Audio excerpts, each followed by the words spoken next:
A uno que pasaba por allí, de vuelta del campo, un tal Simón de Cirene, padre de Alejandro y de Rufo, lo obligaron a llevar la cruz. Condujeron a Jesús al lugar llamado Gólgota, que significa lugar de la calavera. Le dieron vino mezclado con mirra, pero no lo tomó, y lo crucificaron. Repartieron su ropa, echando suertes para ver qué le tocaría a cada uno.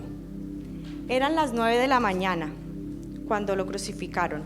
Un letrero tenía escrita la causa de su condena: el rey de los judíos. Con él crucificaron a dos bandidos, uno a su derecha y otro a su izquierda. Los que pasaban meneaban la cabeza y blasfemaban contra él. Tú que destruyes el templo en 3 días, lo reconstruyes, baja de la cruz y sálvate a ti mismo.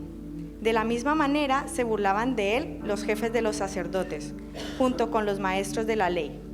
Salvó a otros, decían, pero no puede salvarse a sí mismo.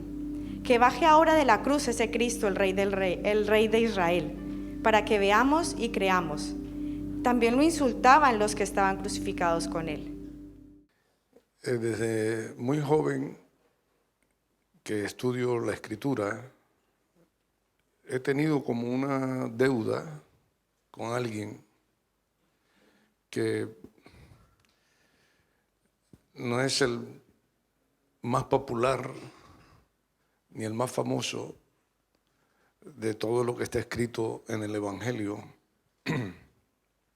pero que yo tenía esa deuda con él porque he predicado sobre muchos personajes y yo no veía el momento o la oportunidad, no de predicar, sino de hacer honra o memoria de esa persona.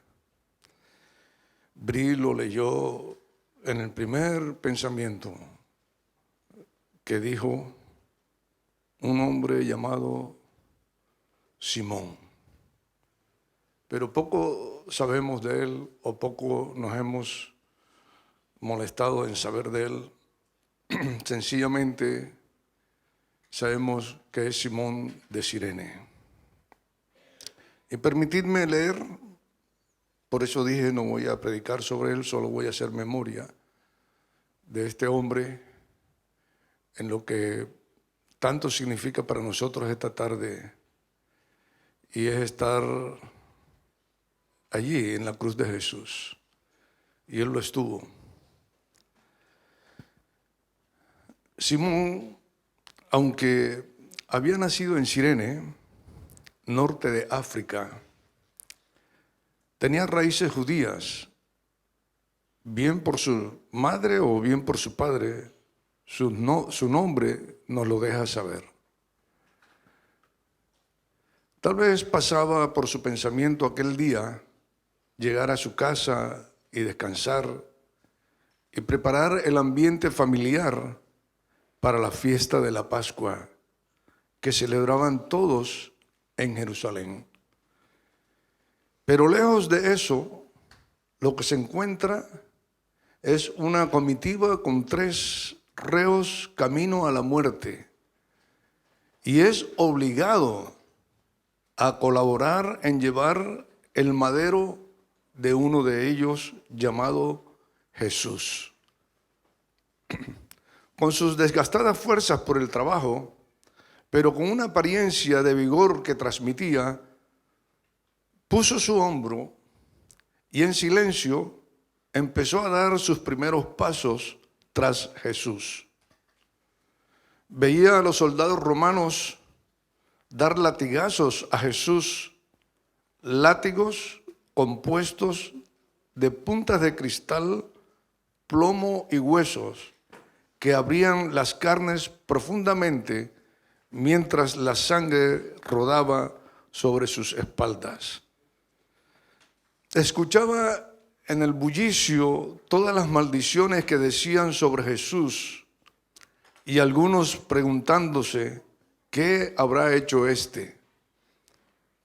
Seguro que en el trayecto más difícil hacia el Calvario, alguna mirada de Jesús se entrecruzó con los ojos de Simón y le transmitió lo que era su misión: morir en aquella cruz. Y aquellas mismas palabras que había dicho anteriormente a sus discípulos, es como si se las estuviera diciendo él allí en presente. Venid a mí, todos los que estáis trabajados y cansados, y yo os haré descansar. Llevad mi yugo, porque mi yugo es fácil y ligera mi carga. Desde ese instante, Simón empezó a ver la cruz más que como una carga, como la vía de seguir a quien sería su Señor de ahora en adelante. Pasó a ser de una obligación a un honor de compartir dicho momento inmerecidamente con su Maestro. Ya que estuvo en el lugar de la crucifixión, presenció todo en primera fila y ansioso de llegar a su casa, de reunir a su mujer y a sus hijos y contarles con lujos de detalles y narrando paso a paso lo que sus ojos habían visto y sus oídos habían escuchado, preguntándose tal vez si era justo que aquel hombre sufriera dicho castigo. Aquella noche, después de la cena de la Pascua, no pudo conciliar el sueño, e hilando los pasajes proféticos de los libros de Moisés, Salmos y profetas, iban y venían imágenes de esa mañana. Se acordó que Isaías dijo: como cordero fue llevado al matadero, enmudeció y no abrió su boca. Se acordaba del mismo rostro de Jesús lleno de sangre, pero irradiando amor, aún en su última hora, pidiendo perdón al Padre por todos los que estaban haciéndole sufrir en aquella cruz. Aquella pesadilla comenzó a convertirse poco a poco en un cielo abierto, lleno de perdón y de gracia para él mismo. Todas las escrituras que pasaban por su mente le conducían inequívocamente que aquel que fue colgado en el madero no era solo el rey de los judíos, sino que era el rey de reyes. Ninguno mejor que él mismo testificaría a su propia casa de esa verdad. Lo hizo tan acertadamente que los nombres de sus hijos aparecen referenciados al lado de él en el Evangelio, uno llamado Alejandro y otro llamado Rufo. Así como un día de los antepasados de Simón salieron en una diáspora para África hasta Cirene, ahora su familia más directa, por la persecución de su fe en el crucificado, fueron dispersados a Roma. Y Pablo, escribiendo a los romanos, dice: saluden a Rufo, a quien el Señor eligió para hacer lo suyo, y también a su querida madre, que ha sido como una madre para mí. Romanos 16:13. Elegido para ser del Señor, puesto en un hogar donde escuchó a un padre que tuvo el honor y el valor para llevar hasta el pie de la cruz aquel madero, y de la misma manera trajo a sus hijos y a su esposa al pie de la cruz de Jesús. Una madre de Rufo que es mencionada aquí, que servía y era muy hospitalaria, y recibió en su propia casa a Pablo, tanto que él le llama su propia madre. ¿Y será que aquel Simón que Lucas menciona en el capítulo 13 de Hechos como uno de los maestros, será este mismo ilustre Simón de Cirene?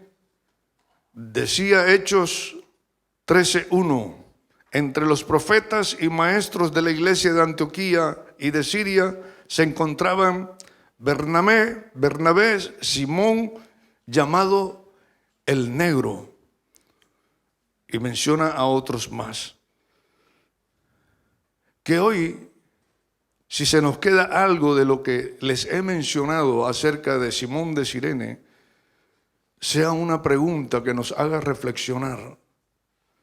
¿Cómo vamos a transmitir a nuestra casa el mensaje de la cruz?